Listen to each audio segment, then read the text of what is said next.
Hey all you art fiends, welcome back to the channel. Alright, it's finally here. I have promised this video for a while now, but I got very bogged down by Mermaid.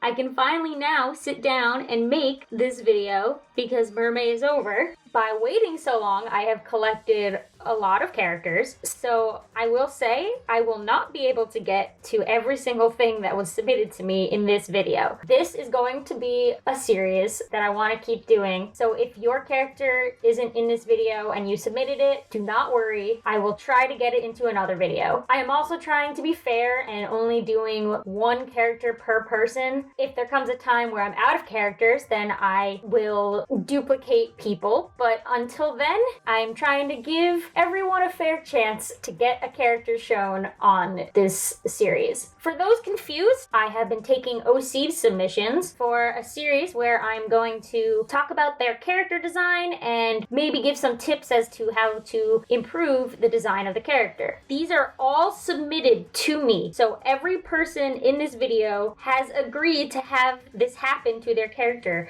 I did not go out of my way to seek any characters out. These are all given to me by the creators. This is all done with their consent. I will also say these are just tips and coming from my personal opinion. You do not have to take anything I say into consideration. I am not telling you what to do forcefully. I'm just giving some hot ideas that maybe will help, maybe they won't. Maybe I'm misunderstanding a character, and I'm sorry if I do. A lot of these are going to come from my personal understanding of what the character is based off of the description I was given, as well as some character design things that I've learned over the years. Okay, so with that, let's just go right into looking at some of these characters, shall we? So, this first character we're looking at was sent to me on my Discord by user Dashi. The description given for this character was, his name is Taro Yami. He is 20 years old. He is a fan character for My Hero Academia. He has a quirk called Sticky Flight, which means he can pull slime from his neck, which won't stick to him. He can either blind the other person or make them immobile. He can also fly. He is part of the League of Villains, and his personality is a little cocky, an idiot when it comes to 1v1 fighting, smart when planning sneak attack, curious, and annoys Dabby 24/7. Alright, so someone's a Dabby fan, which I agree with. First, on my document, I just wrote a little bit of what they told me, the stuff that I thought was most important towards their character. They also included that he was a Phoenix hybrid, but I think that's just a personal thing. When thinking about Hero Academia, that's not really a thing. They're all humans in Hero Academia. They just have quirks, so he could have a quirk that makes him into a Phoenix. With that in mind, I then made some notes about some things I'm wondering about the choices for this character. First off was, why wings? So with the note about the Phoenix, it's obvious that they want this to be a physical quirk change. If we think about characters with the animal parts, specifically Hawks, who is literally a bird, his bird wings aren't just there as an extension of himself. His wings are his quirk. He controls his feathers individually, and they slowly come off of him when he does, and then in the end he could have no feathers on his back, and then he just doesn't have wings until they come back and resprout. So it's not as if his quirk is something different and his wings are just an attachment. So all of the animal characters in Hero Academia have their quirks be their animal parts. So because of that, I'm wondering, why does this character have two quirks, basically? The wings are a quirk, and then the sticky neck thing is a quirk. Two quirks. And it's not like it's a Todoroki thing with the half ice, half fire, because those two things are more related. The wings and the sticky neck, there is no connection between the two powers, if that makes any sense. The ice and fire thing cancel each other out, which is why Todoroki's works, because they interact with one another. He can't use his fire without using his ice, and he can't use his ice without using his fire, because he will either overheat or he will die of hypothermia, basically. So he needs both in order to regulate his body temperature. For this character, Taro, the stickiness of his neck does not do anything to affect his wings. and his wings doesn't do anything to affect his sticky neck. So because of that, I think the big thing is to try and narrow down this quirk. And I think the best thing you could do is combine it. If you are set on giving him wings,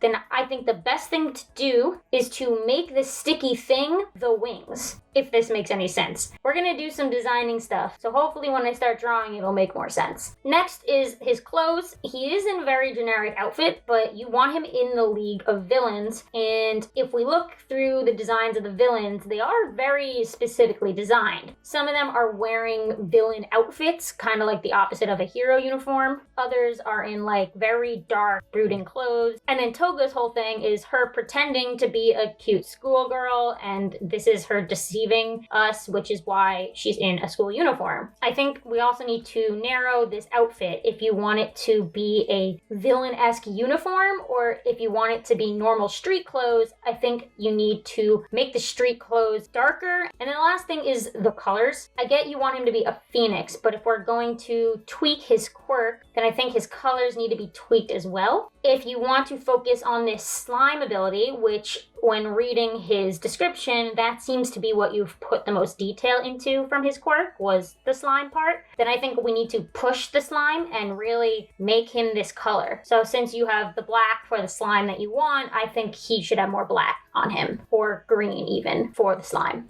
Okay, so with all of that out of the way, I'm just gonna get to my redesign and tell me what you think when we're done, all right? So you could probably tell I changed him quite a bit, especially that orange color palette, it's gone. So a rundown on my thoughts when looking at this character and redesigning him. First was the quirk, which is the biggest thing to play in this design. Quirks in Hero Academia make up a character basically, and they lead to all design choices from that point on. In order to keep the wings but still have this sticky thing, I thought it would make sense if his wings were made out of this sticky slime substance. So that way, everything is connected. So instead of it being two quirks in one character, it's now one quirk, where he can control this slime substance that oozes out of his body. He can form it into whatever form he needs, and he forms it into wings to help him fly around. It can still have the same quality that you had before, where it works like Mineta's quirk, where it sticks to other people but not to him, which could also be why it's oozing off his body so much. I also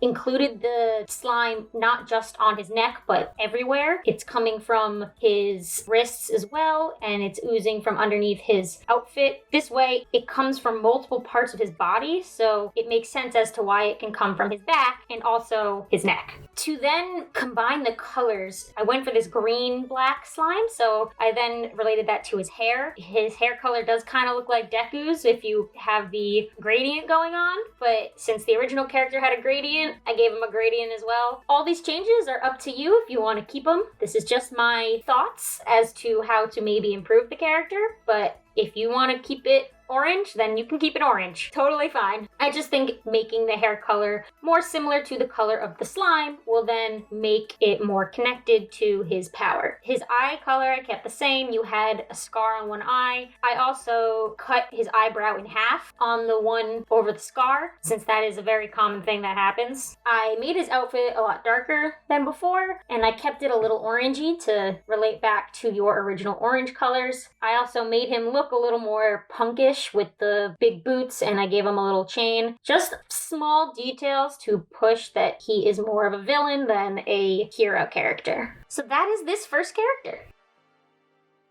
Okay, second one for this video.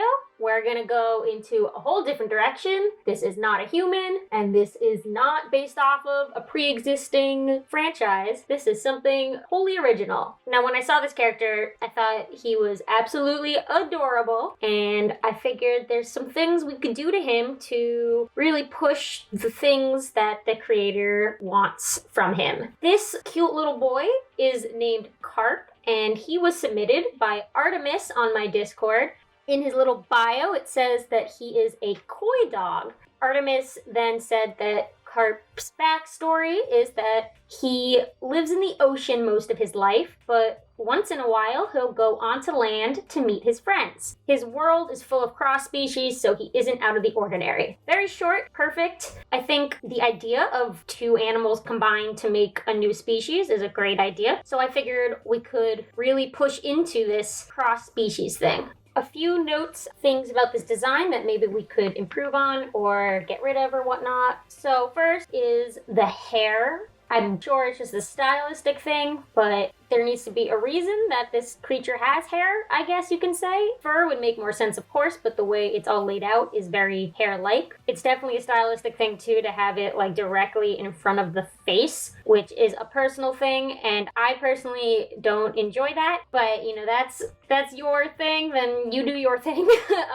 Next, the pattern on the body is very cloud-like, and I think it's a little too cloud-like. I get it's based off of the pattern on a koi fish, but I think it's a little too perfect and cloud-like. The patterns on the fish are more random and not all the same shape, if that makes sense. The next thing is this is supposed to be half koi fish and half dog. However, the dog part of it isn't really coming through. He's very cute, don't get me wrong. This thing is adorable, but it's not reading dog to me. It's just reading some made-up fantasy creature, if you would. The dog half isn't dog enough, so I think we can push the dog look. Then the tail, I think, is a little too long. It's more snake-like, if anything, and if we're trying to make this into a part fish, then we gotta adjust the tail a little bit. And then finally, this has to do with the hair again, is it kind of has like a beard going on, and I'm not entirely sure why. I think we can play around more with making this more dog than just fur in places because. So I've collected a few little images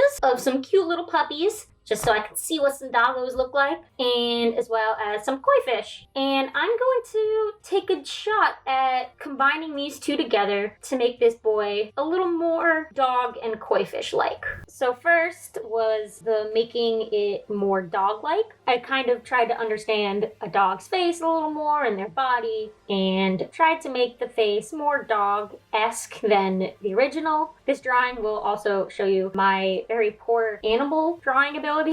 Most of my animals tend to look like Pokemon. That's just something I have come to accept at this point. Animals are one of my weak points for sure, so excuse if this drawing isn't as top tier as it could be. Besides all that, after I changed the head to be dog-like, I also made the body dog-like. The bio said that they can also go on land, so I figured they would need 4 legs, not just the 2, since they can walk as well. I included their hair tuft in the original design because I'm sure that is something they want to include. I made the ears smaller and like a dog's more so than the big ears they had before. The tail was relatively the same. I just made sure that the fins were more exactly to a koi's than before. For the colors, the original had blue on its chest, and I'm unsure if this is clothing or not because it has the same pattern as the rest of the body. So just by looking at it, I guessed that it wasn't a shirt and that this is the animal's body. However, to unify this whole thing, I didn't want the chest to just suddenly be blue for no reason. It's a very good color scheme, the original color scheme. It's 3 colors, straightforward, perfect. There's nothing wrong with it. However, it's just where you placed the colors. I think if the whole body was the white with the yellow spots, and then maybe you could have the blue be an accent color on the fins instead of it being the entire body. For mine, I kind of nixed the blue because I was looking at the references I had and there's no blue on a koi fish and there's no blue on the dog. So I instead had a little subtle white gradient on some of the fins. However, like I said,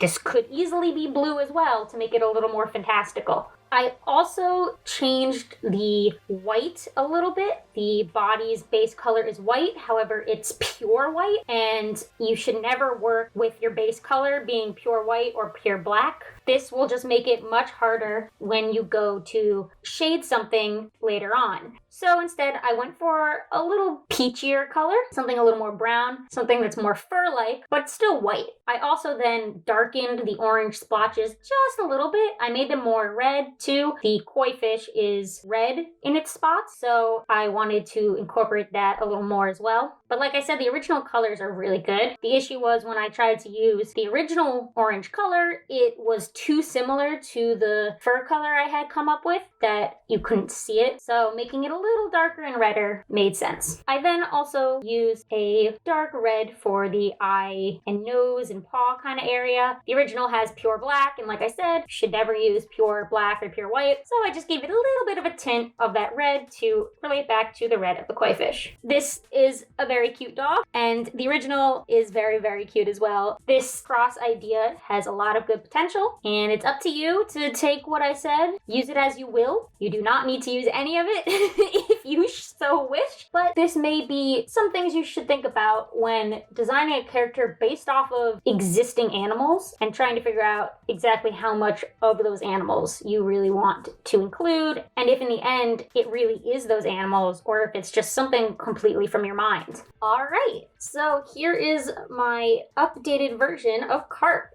Next up, we're gonna go into a character that is wholly original and is a human. This character was submitted by Maddie Blue on YouTube. The short description given reads that this is Mandy, whose family died before she was able to open her eyes. Was adopted by the Stocks, which I guess is another character in this series they're making, when she was 1, but before she had her 2nd birthday, Mandy was taken to an asylum. She was right next to Maple in the Woods, another character, but she only cries or laughs due to no education or human contact. Mandy is outgoing, crazy, undignified, and a born leader. She is 13. Maddie also specified that they want the hair color to stay the same, but the rest is fair game color-wise. So, with that out of the way, I just jotted a few notes on things about this character that we could possibly look at. First off was just this character is supposed to be 13 and is in an asylum. This may be a personal thing. I have never lived in an asylum myself, but from what I can infer, I feel as if the clothes that Mandy is wearing may be a bit skimpy.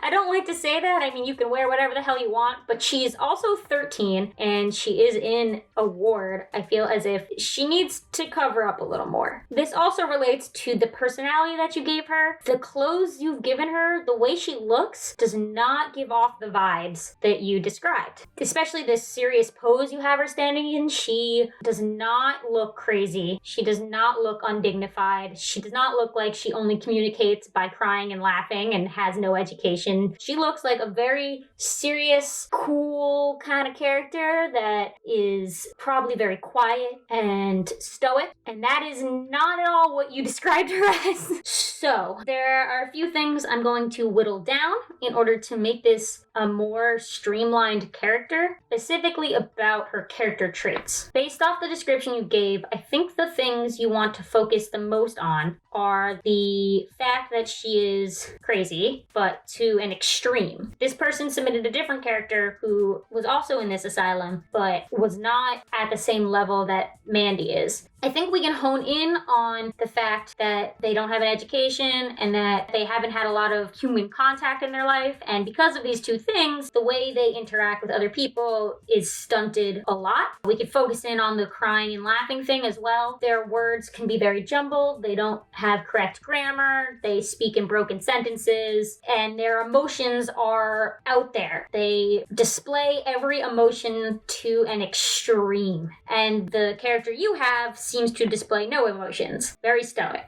We want the opposite of this. We want someone who will just flip on a dime. 1 second they're crying, the next second they're laughing, next after that, who knows? Emotions are heavy on this character. And we also want to change their outfit as well to push this, since they probably have had very little human contact and all these things that you've said. I think we can go for a more covered up character. Baggy clothes could work really well for this. That also can help push the crazy thing. There's something about a character with like like a hoodie on that makes them seem ominous, especially when the hood is up. Another thing is you've said they're a born leader, but I would like to say they aren't. And you might be mad at me for saying that, but just hear me out. The traits that you've described otherwise completely contradict the fact that they could lead anyone. If they have poor communication skills and have insane emotions, then them leading a group is not going to work. No one will understand them. Their ideas will be so completely out there that nobody else can follow them, or they will lead to bad consequences. So I don't think they're a born leader. However, I don't think they're a follower either. They're kind of a wild card character, if you will. They throw a wrench in all the plans all the time just because they are that out there. So these are just my thoughts on where this character can go. Like I said, you don't got to take any of what I said into play in your character, but I'm going to attempt to give Mandy a bit of a glow up with these ideas in mind. So let's just jump right into this, shall we? So pretty obvious the different direction I took for the clothes specifically, for sure. So just a quick summary of the changes I made and why I made them. First, I decided to make her heavier than the original design. This could be a personal thing, but one, her age, she is 13, so she could grow and slim out as she grows. A lot of people are chubbier when they're kids. It's a very common thing. But she also is so shut in that I figured she probably doesn't do a lot of exercising,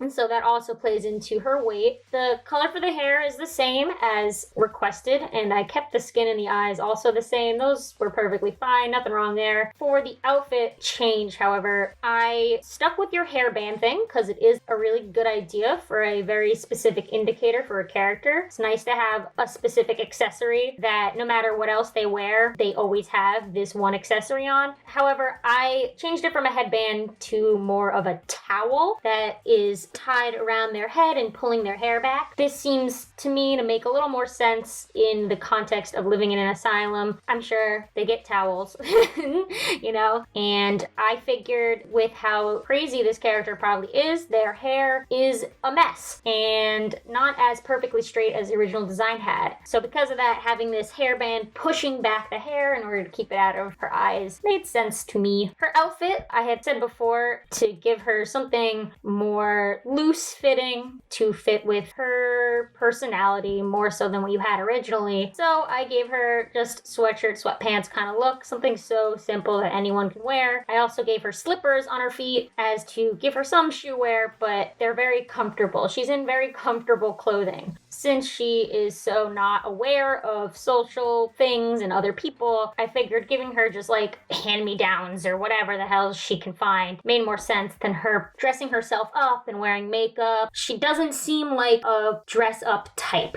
if that makes sense. I also made her clothes colors darker than the original, but they are still reds to keep that color scheme. I also obviously changed her pose dramatically. She has a much more crazed look now than before. Yes, it's good to have a neutral stance for them, but it is so important to also have emotions that they have. So when having a character sheet, it's very, very important to include various emotions said character would make in whatever context this character is in. So if this character is crazy, draw them in various crazed ways. Do not then draw them very serious because that does not fit their personality. Okay, so that's it for this character. Let's move on to the next one.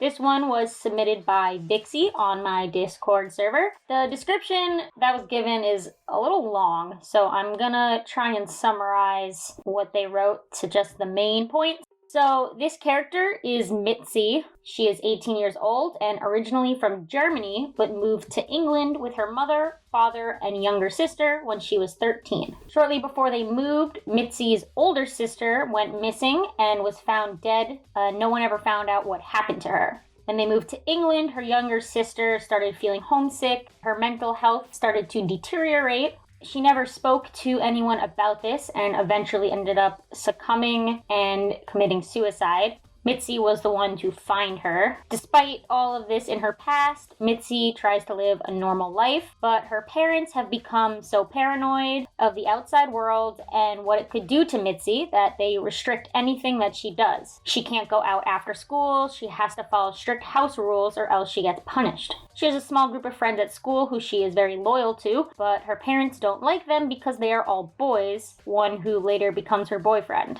She is headstrong, and despite losing both her sisters and being restricted from so much in life, she tries to be social and kind to anyone who acts kind to her. She treats others how they treat her, but often she struggles as her boyfriend deals with suicidal thoughts as well, so she feels pressured to keep him happy no matter how much he tells her that she doesn't need to. Alright, so very sad backstory for this character. I do enjoy a good sad backstory. Sometimes the best characters can be formed from such tragic things. It really will help shape a personality. Some of the notes I made, first off, this design, she's very cute. Your art's really great too. I do enjoy this character a lot, but I think there is just very small things we can tweak to kind of push some of the elements that you described in her bio. Although right now the way she looks is pretty great, we can probably play a bit with the clothes she wears specifically, kind of push more of her character. So some of the quick notes I made is the color choices. You obviously prefer pastel soft colors, which I do enjoy. I love pastels, but I will say with such a dark story going on with very dark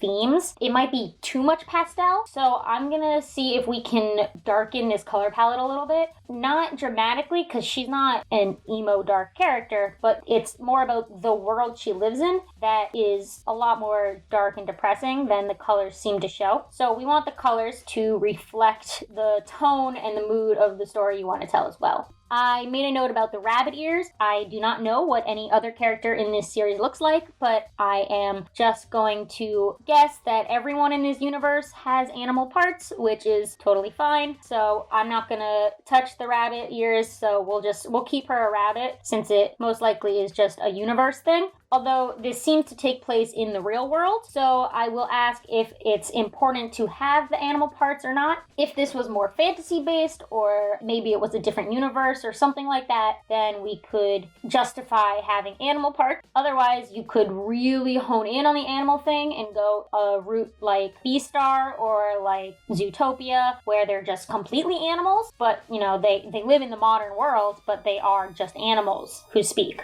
I'm not going to touch that, though. I'm just going to leave her as she is, but that's just something for you to think about on how you want to proceed in this universe you've created. So with the clothing, I think we can update her look a little bit. You do talk about her parents being very controlling and strict, so I think it would make sense for her to be wearing very modest clothes, and I will say shorts that cut above the knees are not modest. Growing up, I had a Mormon friend, and I could tell by the outfit she wore that that is what it meant to wear modest clothing, so we're either going to have to give her pants or a long skirt or just longer shorts or something like that. Specifically the knees, it's really covering the knees that's very important for a modest look.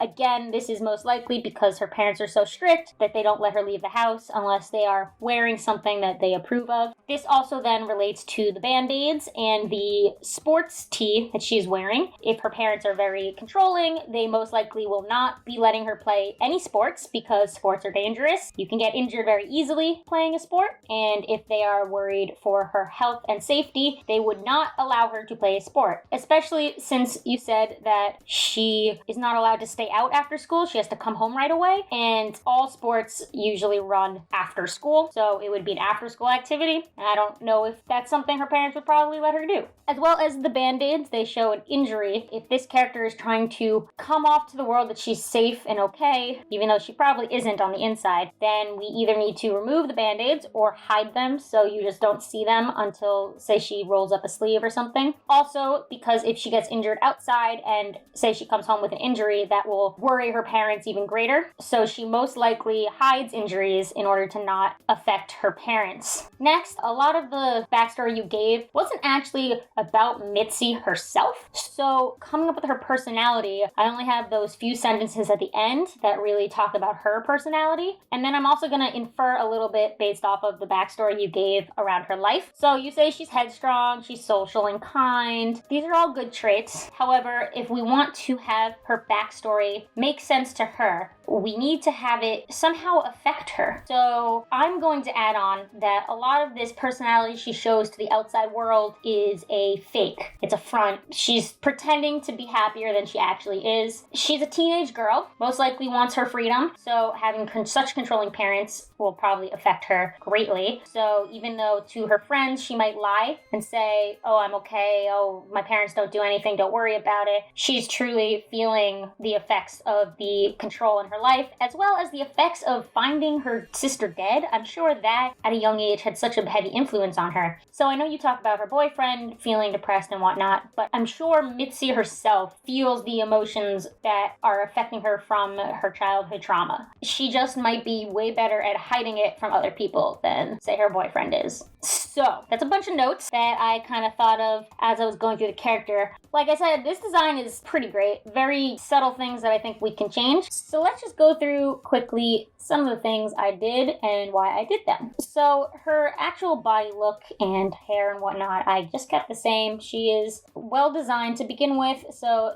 didn't really do much there. It was all about the clothes and the colors that I really played around with. Starting with the clothes, I decided that, making her wear more modest clothes and less sporty clothes. Since her parents are controlling and protective, they will most likely not let her play sports, so it does not make sense to give her a sports kind of look, and they also will probably make her wear very modest clothing, so having shorts cut above the knees does not make sense at all. So instead I gave her pants, but she could also be wearing a long skirt if that's something that she's into, but never ever showing knees. That is something so important about modest dress, is the knees. If you are someone who has never been around someone who dresses more modestly, or someone with a religious reason to dress more modestly, you would not know this, but the knees are a very important thing to cover. So for colors, because her palette was so pastel, a lot of the colors blend together with one another, and not in a good way. It makes it hard to differentiate between one part of the body and the other. For her hair, I actually decided to darken it just a tad because it was so close to her skin color. It's not a very dramatic change, but with just this difference, it becomes easier to differentiate between her hair and her skin. Everything else, I also darkened a little bit, like her eyes. For her clothing, I also made a bit darker. Because the colors were pastel, they do not give the vibe of the story I think that you want to give. You have a very dark and serious story that you want to tell. And by giving everything happy, bright colors, you are not conveying to the viewer that they should be taking this seriously. Using pastel usually relates to cutesy and childish things, and that is not the vibe that reading your description gave me. It gave me a much more dark and serious adult tone. So just darkening her outfit even a little bit, they're not like straight black, they're just a lot more muted than before, already starts to give off a very different tone. Your color choices should always reflect what you want the tone of your story to be. It's okay to prefer pastel colors, but if then you want to make a story, like a comic or an animation, with these color schemes, you should definitely match your colors to your story, because it will be very jarring when you are reading a cute pastel-y colored story and then everyone's talking about death. And these things can happen in a good way. It's okay to divert expectations, but I think the colors being so pastel do less diverting and more kind of lying to the viewer, especially because I never ever would have thought of the story that you told in your description by looking at this character. Okay, well, that's it for Mitzi. And now we're going to move on to the last character of this video. Our last character is this cute little boy, submitted by Hopeless Fangirl on my Discord server. The backstory that they gave is that this is Evan, and he is from a post-apocalyptic world that was ruined by a failed government project. During his ride to his new elementary school, a corroded lamppost falls in front of his parents' car, making the car crash, and his parents get seriously injured. A couple bystanders see this and call an ambulance. Unfortunately, Evan is terrified around loud sounds, so as soon as the ambulance and police arrive, he left the scene. With a backpack full of things needed for elementary school, he set out to find somewhere to go while spreading happiness to other people who are also in trouble by giving out drawings and hugs. So this is a very cute child. He is very adorable, and he can be a really cute little friend. It's interesting to see this like post-apocalyptic story told from the perspective of a child. Children have a very basic understanding of the world. There's a lot they don't know. And to see a child grow up in this situation and see how he deals with it is a very good idea. Let's talk about Evan himself. First, he's very cute. Definitely looks like a child, so that's good. So just a few of the little notes that I made of things we could probably work on to get his character across a little better. So one is kind of dirtying him up a little. He's in a post-apocalyptic world, so I don't think his clothes are going to be staying as neat and tidy as they are right now. You do have it ripped in one place, but I think we can do more than just a single rip. He is a child on his own as well, so the only things he has are whatever is in his backpack, which you said was school supplies, so he has paper to draw with for his little happy notes he gives people. But you also gave him band-aids, and I don't think this kid has band-aids in his backpack, unless before the accident he was known to injure himself all the time. Maybe then he'll have band-aids in his bag, but without that reason, this kid isn't going to know that he can walk into a drugstore and get band-aids. He's a child. So I think to give him injuries is good, but I don't think we should bandage him up. I think we should just let his scrapes live on his body. Next, I think we gotta mess up his hair as well, like his clothes. And you've drawn him very sad. And in your description, you said he's a very happy kid who goes around giving hugs and happy drawings to people. So we gotta change this. This kid is only scared of loud noises, which is a great character trait to have, but he only gets scared with the loud noises. So we want to show him as he is at all other times in his story. This kid doesn't seem to have a problem with the world he lives in. He's kind of used to it since he was born into it. Let's make him a little happier. So let's just go right into giving Evan some touch-ups, shall we? A lot of the changes I made really simple. I didn't really do much. He was pretty well designed to begin with. Really great child character. So really all the changes I made were just kind of extras added on to his already existing design. First, I removed his goggles. I did not really see why he had them to begin with. It never stated anything about him being like a science kind of nerd, but if it's something you want to keep, maybe they play a part in his story somehow. Maybe he befriends someone who gives them to him, or he finds them and they mean something to him. Otherwise, they just are kind of superficial. A lot of the other stuff was just kind of making his clothes look more tattered and giving him a little bit more bruising and whatnot. Some scratches here and there. I also gave him a sketch pad to hold since it is said that he draws all the time, so I thought kind of showing that would help. His teddy bear, I really like that idea of this kid with a bear, so I also added that and just made it way more roughed up. Some of its limbs are missing and its eyes are falling off and whatnot. I highly doubt this child knows how to sew or has a sewing kit on him, so his bear is just kind of slowly disintegrating.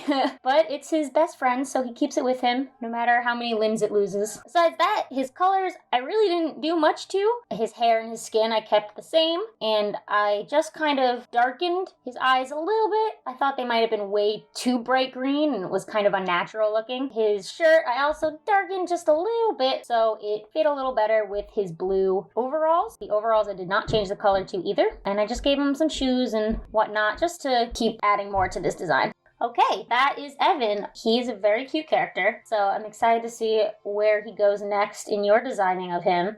Well, that concludes this first episode of OC Redesigning. I hope this was helpful for those who submitted. Like I've said throughout, you do not need to take anything I said as fact. This is just kind of some thoughts I had and maybe a little of opinion on character stuff. Also with a hint of just some things to think about overall with your story. But every change I made, you don't need to use any of it if you don't want to. Otherwise, these are also just kind of some tips that maybe in the future when you go to to a new character to think more about as well. Stuff like the story of the character and the world they live in and the tone that you're trying to set in your story. These all are very important to narrow down to create your character. It's also important to remember not to give a character way too many traits. The more refined you make a character, the better the character will be. So really sitting down and trying to analyze what is so important about this character, what is the one thing they have to have, and then build kind of around that one trait. I know it may seem like, oh, well then my character's one-dimensional, but it's more than that. It's more so that your character doesn't become so ridiculous and overcomplicated that nothing connects anymore, and it becomes kind of just like this giant explosion. For those who didn't get a character in this video, don't worry, I will be coming back with another one at some point in the future. I do not know when yet, but I would like to do this again. So if you want to submit a character, join my Discord, which is linked below, and submit in the video submission channel. If you did submit already and your character was not in this video, please do not submit the same character twice. I have saved every single submission and I will get to it eventually, hopefully. You're welcome to submit a different character, however, if you have something else you want me to look at, but do not double post a character. As well as those who I didn't talk about, I hope everything I talked about here helped in some way. Maybe it wasn't your character, but maybe you got some ideas for your character based off of what someone else designed. Okay, well, that's gonna do it for me. Like, comment, share, subscribe, all the things that the YouTubers say. Peace.